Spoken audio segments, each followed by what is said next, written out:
Sa COVID surge na nararamdaman sa mga komunidad dito sa Angeles City, isinisisi ng mga barangay official ang walang koordinasyon ng CDC.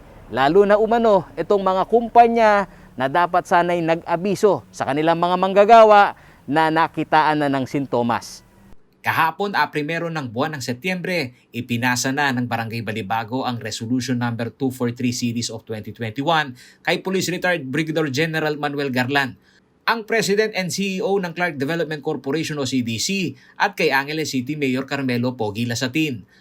Apela ng pamunuan ng Barangay Balibago, magkaroon ng holding area o isolation facility para sa mga persons under investigation o PUI o close contact na mga empleyado na nagpo-positibo sa loob ng Clark Freeport Zone.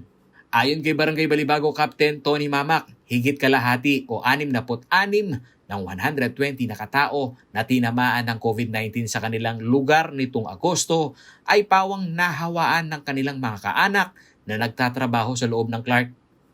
54 dito ay nahawaan o na-expose doon sa mga workplace, sa mga pinagtatrabahuan nilang mga kumpanya na na-expose sa mga nag-positive, at pagkatapos naman ay pinauwi, not knowing na itong mga na-expose dyan sa mga workplace ay meron ng daladalang mga virus. Base sa contact tracing ng Balibago, 49 street sa kanilang barangay ang apektado ng COVID-19 surge. Mayorya ng mga ito ay mga manggagawa, habang mayroon ding 1 taong gulang at senior citizen na may comorbidity. Ang ginagawa kasi natin ngayon ay yung sanga. Yun ang kinokontrol natin. Mas kinaputulin mo lahat ng sanga na yan, pag ang pinag-uugatan ng transmission ay nandyan pa rin at hindi napipigilan, ay walang kwenta yan. Putol ka lang ng putol ng sanga, tubo ng tubo, dami ng dami ang mga dahon yan. So ngayon dito sa Barangay Balibago particular, nakita namin ang source of transmission dito sa mga pinagtatrabahuan nila. Majority sa loob ng Clark. Ipinananawagan din ni Mamak sa pamunuan ng CDC na gawing makatotohanan ang bukas na komunikasyon o pagtatalaga ng hotlines. Dahil ang katotohanan umano na may communication gap ang mga empleyado at management ng ilang locators at CDC kung papaano ang disposisyon sa mga close contact na empleyado na pinauuwi ng bahay kahit alam ng kasama sila sa person under investigation.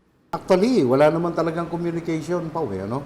Kanya ako lang nababanggit ito kasi ako lahat, may telephone number sa akin yung lahat na may lahat ng halos 80% ng mga COVID namin dito, nakakausap ko. Isa lang halos ang sinasabi nila, ako po ay nagtatrabaho sa casino, ako po ay nagtatrabaho sa call center, ako po ay nagtatrabaho sa isang kumpanya sa loob ng Clark, na-expose po ako sa nag-positive. Pagkatapos namin ma-expose, pinauwi po kami sa bahay, dan sa bahay muna raw kami nagtrabaho. Hindi umano bababa sa higit 10,000 manggagawa sa Clark Freeport Zone ang mga transient residents sa Balibago. Ang pagtatalaga ng holding facility o isolation para sa mga manggagawa sa Clark ay makatutulong ng malaki sa COVID-19 response ng barangay level. Sagot naman ng Clark Development Corporation, August 18 pa nang maisama sa agenda ng Metro Clark Advisory Council na magtalaga ng holding facility para sa mga persons under investigation at maging ang mga may sintomas na manggagawa.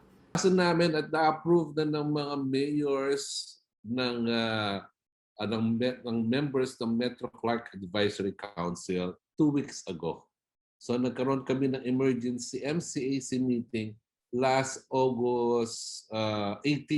So sinasabi nila, wag daw pauwiin yung mga workers kapag sila ay may mga symptoms. Ang COVID-19 Response Unit ng CDC ang rektang may supervision sa mga holding facility, di umano ng mga kumpanyang may kakayahan na magtalaga nito.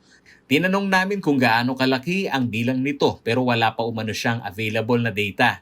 Ang sigurado umano ayon kay Jimenez ay ang 60-bed capacity allotment ng CDC sa National Government Administrative Center sa New Clark City para sa mga maliliit na industriya na walang holding facility.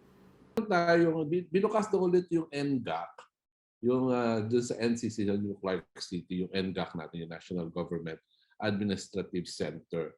para as isolation facility ng mga merong COVID symptoms.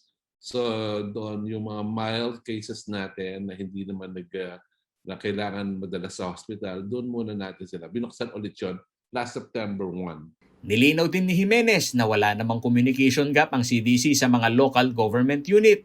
Ang nagiging problema umano nila ay ang mga manggagawa na hindi tapat na pagdedeklara ng health condition. Hindi naman siguro poor coordination kasi kaya nakikipag-coordinate naman kami sa mga local government units nga, especially sa mga members ng MCAC. Nakikipag-coordinate kami fully sa mga LGUs natin. Hindi lang sa mga barangays natin dito. Sa mga local leaders natin, talaga nakikipag-coordinate kami. Minsan kasi, ang problema ng mga workers, alam na nila may symptoms sila, hindi nila sasabihin. Ang hotline ng health services ng CDC ay bukas para sa mga manggagawa na gustong i-report ang kanilang kalagayan sa kalusugan at gustong magpa-isolate. Ayon kay Jimenez, ang pagpapalakas dito ay bahagi ng kanilang kampanya na maging accessible ang serbisyo sa mga manggagawa. Paolo G. Santos, CLTV News.